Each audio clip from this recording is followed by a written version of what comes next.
Les fausses jumelles, vidéo 43, impasse du monde unipolaire. Pour résumer, se blottir dans l'impasse n'était pas le meilleur choix de l'Occident chrétien. Nous allions finir par y être détestés, nous y sommes. Fin de l'histoire, certes non, mais fin de notre histoire, sûrement. L'homme est un primate bipède, Homo humini lupus est, disait Hobbes. L'homme est un loup pour l'homme.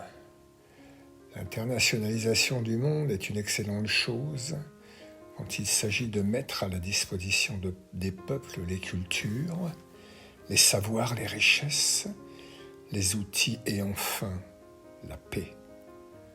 Beaucoup moins déjà lorsqu'il s'agit d'aller y porter la bonne parole de nos croyances, de nos mythes, de nos fantasmes et obsessions.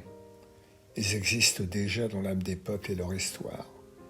À quoi bon charger davantage la mule? Alexandre Solzhenitsyn disait « L'international est une aberration, car inter signifie entre, et entre les nations, il n'y a aucune culture commune. » Il résumait à sa façon l'aporie, l'impasse de la globalisation. Durant les décennies du XXe siècle, deux mondes, systèmes se sont affrontés tels le bien et le mal. L'Occident ayant engoncé la tenue du bien, les autres celle du mal. Nous avions décidé des règles et de la répartition du cake.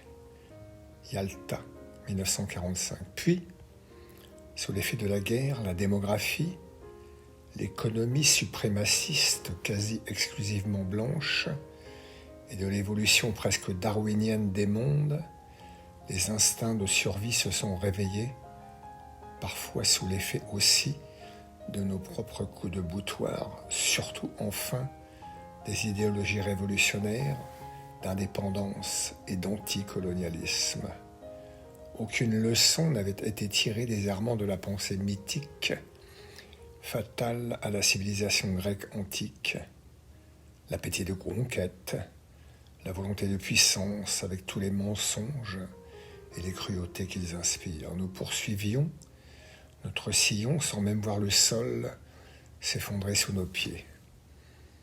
À la chute fatale à l'Occident de sa chère Union soviétique, la pensée, avant la société, avant la culture, avant la civilisation, a redonné libre cours à ces délires d'impérium sans tenir compte du reste du monde. À tout le moins, avant, les mondes se retrouvaient car s'identifiaient à une parole, un modèle, une approche. Il en fut fini avec la fin des idéologies. L'Occident prit d'assaut l'ensemble des instances et organisations internationales, la gouvernance du monde.